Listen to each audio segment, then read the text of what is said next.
Welcome back to Hialeah Speedway in Hialeah, Florida for the running of the BG Products 100 for the Hooters Formula Cup cars. We're getting set to go back to green after an incident involving the third and fourth place cars of Tim Richardson and Nelson Calais. They've gone to the back of the pack. Anthony Lazzaro out in front, David Elliott in second, and look who's in third, Mark Bishardi. It's Alan May. That couldn't have worked out any better for him, although you don't want people to spin in front of you, but to pick up 2 spots on a caution flag is things working your way. Well, we were beginning to say before we had the caution flag and went to break that what would the strategy would be. Do you just sit there and wait and let the race come to you? And that's exactly what Alan May has done, and he is getting aggressive, trying to get the inside line on David Elliott in car number 10, but could not make the move stick. It seems like a lot of guys are getting aggressive right now. We just saw Kyle Conzer go down into the turn and get off the racetrack. Sam Smith tried to get under Nathan Leiber and about lost it coming out of turn 4. So there's a lot of aggressiveness going on out there. They figured they've only got 32 laps to go, so maybe it's time to turn up the wick. And when they were starting to get aggressive early in that battle for third between Tim Richardson and Nelson Calais, let's take a look at the replay and see what happened in turn 2. The 2 red cars in turn number 2 getting together, and Calais trying to force the issue on the inside, got down in the rumble strips, lost the back end of the car, and got into the side of Tim Richardson. Looked like he hit him pretty hard there. As you can see, his head bobbing back and forth. It does. He's down there in the rumble strips. He's rocking that car pretty hard, and his head's bouncing around quite a bit, so hopefully he's all right, it seems like, because he's running a pretty hard race out there right now. But we got into that a little late to tell what really happened. You don't know whether Calais got in there hot or whether Richardson came down on him, but it didn't help either one of them. These cars sit very close to the ground, and when you get into those rumble strips, it doesn't seem to bother the late models as much as it does these cars, as I'm sure the car was bottoming out on him. And that's some pretty heavy contact when you hit the bottom of a race car, one of those rumble strips down there, and it looked like it upset the handling of the car and got it sideways, and he got into the side of Tim Richardson. I'd like to see what these onboard computers that they run were showing him at that point. I think it was going bonkers about that time. Anthony Lazzaro still out in front as you see the field moving down the front straightaway into turn number 1 here at Hialeah Speedway. A pancake flat, 1/3 mile oval. When you talk about degree of banking, you're talking about a big goose egg. It's pretty close to being flat. I mean, you can't hardly tell the banking unless you actually walk out there, and there's not much of an incline at all. You'd have to have a level to find it. Now, the word we get, it's banked at 3 degrees. Oh man, and that's using that's using a liberal protractor. We were watching a while ago that Alan May was starting to put pressure on David Elliott until he looked in his rearview mirror, and there's Nathan Leiber putting all kinds of pressure on him. I know that win at DeSoto Speedway 2 weeks ago really gave Nathan Leiber a lot of confidence in that 30 car. It really hasn't been showing that much during the course of the year, but he started up front in that one and led it and won it, and he has really gotten racy now. And this is a tough racetrack. If you've never seen it before, never been on it, it's a tough racetrack, and you got to take your hat off to young Nathan Leiber for doing as well as he is in this event. Well, for somebody to win their first race, it's so much of a confidence builder, and you get a car that's performing well in your next race, you got all the confidence in the world. You think that, hey, I've done this once, I can do it, I can pull it off again. I've heard a lot of drivers say that after you win that first one, the rest of them come a lot easier. I think that's all in theory. I think they're all tough, especially at this racetrack. So far, it's been all Anthony Lazzaro. Started on the pole position in car number 1. He drew the number 1 starting spot. He was the second fastest qualifier, as Kyle Conzer was the fast qualifier. And the number 10 car of David Elliott, he started third, so he had that inside line. And he's running the second spot. And third is Alan May in car number 99, and he's racing with a little more incentive here tonight. Right, this is a special race for him. He wanted to dedicate it to Jim Teal, who was his former car owner. Jim died of cancer last week. He was very instrumental in a lot of the racing in Texas, and Alan asked us if we would say that this was in memory of him. I know he'd like to win one for Jim Teal, his car owner for many years out of Dallas, Texas, and that's Alan May's hometown. And Alan is currently running in the third spot as they come down and complete lap number 82. So 18 laps to go in the BG Products 100 for the Hooters Formula Cup cars. And Alan May really trying to get the nose of that Red Dog Beer Van Diemen underneath the number 10 car, David Elliott. I think right now David can wait till lap 5 with 5 to go or 4 to go. But Alan can't wait that long. He's going to have to make a move pretty soon. Alan tried to make a move going into turn 1, but they ran up on some lap traffic, so he tucked back in line behind David Elliott. I think he is maybe testing the waters a little bit for later in the race to try to make that inside move, and it looks like he's been trying to make that move on the inside going into 1. But what's going to be interesting to see which one decides to take that step to the outside, which is, it can be a costly step, and it can be the only move that you've got left because everybody's guarding the bottom of the racetrack.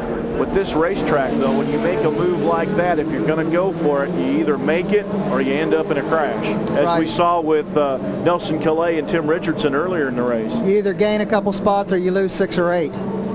And you definitely, I haven't seen very many drivers, I've seen a few do it, step to the outside at this racetrack. I think we'll see a couple in the late model that are capable of doing it. But these guys, first time ever seeing this racetrack, so it's going to take a lot of guts for somebody to get on that outside. And you got to be wondering what's going through the mind of David Elliott in car number 10. Does he have anything left for Anthony Lazzaro in car number 1? Anthony has led all the way, but he really hasn't been able to pull away from David Elliott or Alan May throughout the race. So maybe Anthony's got to be wondering, what are those guys doing back there? And it seems like a couple of them are starting to get a little bit loose up front. So I think David Elliott has the least amount of the 3 to lose as far as what I'm saying in points. So David may be the one that take the chance, and just have to wait and see.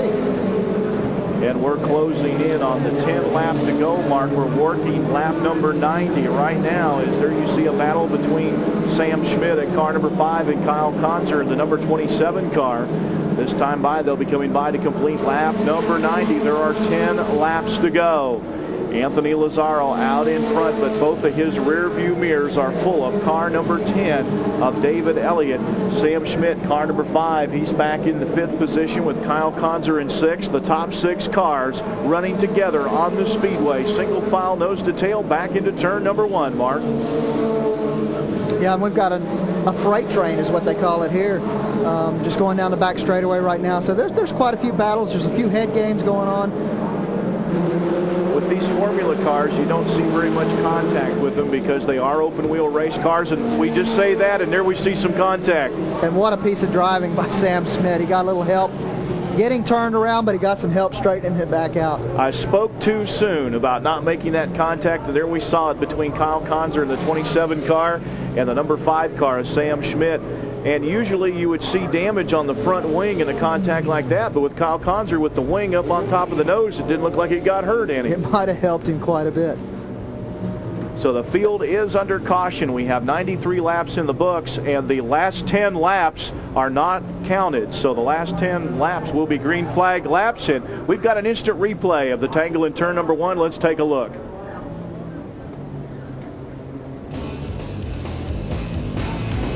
There you see Kyle Konzer trying to make the inside move, but Sam Schmidt, he shut the door on him and slammed it hard.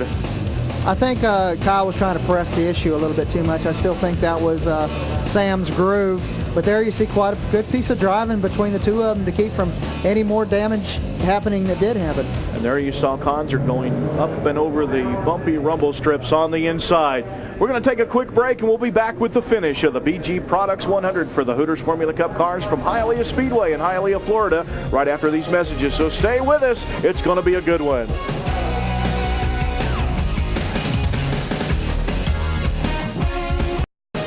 Welcome back for the closing laps of the BG Products 100 for the Hooters Formula Cup cars, live from Hialeah Speedway in Hialeah, Florida.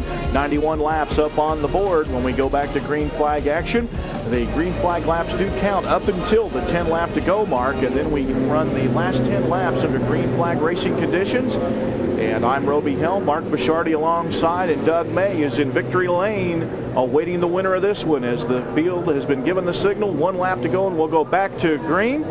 And there you see the number 1 car of Anthony Lazzaro.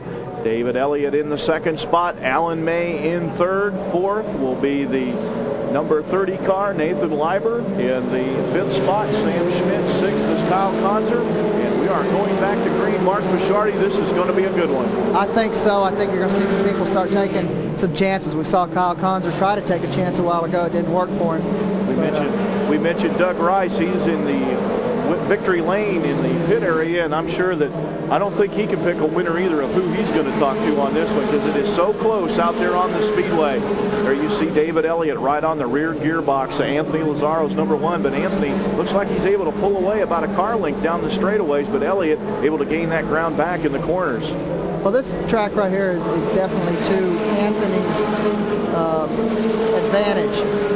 It's going to be hard for anybody to get around any of the other drivers, but you still got 7 laps to go. Somebody is going to take a chance. At this racetrack, anytime you're in the lead, it's a good thing, because we are talking to a track that's banked at 3 degrees or less. I guess that could be debated. It's a pretty flat racetrack, but Anthony Lazzaro looks like he's opened up a little bit of advantage now on the number 10 car, David Elliott. He might have been playing a little possum out there. Maybe he's got some more that he hadn't been showing anybody. He might have, and you saw Alan May work on David Elliott pretty hard, but had to get on the binders pretty good and lost that lead draft for a few minutes. And Anthony Lazzaro, the race leader in the 3rd place car. Alan May just 8 points separating those 2 drivers in the championship hunt coming into this event, and the races are winding down. They've got this one and then Lakeland, Florida in a couple of weeks, so they are battling it out right down to the last race, as Anthony Lazzaro is the defending champion, trying to double up this year. Just took over the point lead, a couple of races to go, and we now have 3 laps to go. Anthony Lazzaro leading the field into turn 1, and now David Elliott staying with him a little closer, so maybe David Elliott needed to get some heat into those tires under green flag conditions. Right now is the time you'd like to be picking some of their brains to find out what they actually have in mind and see whether it works for them. Well, if whatever they have in mind, if they're going to do it, they're going to have to do it here very shortly, because we have 2 laps remaining. The field will be looking at the white flag from starter Tony Boswell this time around, and it is now showtime for Alan May and David Elliott if they have anything for Anthony Lazzaro as they race into turn number 1, as May looked to the inside but couldn't make the move. Down the backstretch they go into turn number 3. Anthony Lazzaro holding a 2-car length advantage over David Elliott. He'll come down the front straightaway to take the checkered flag.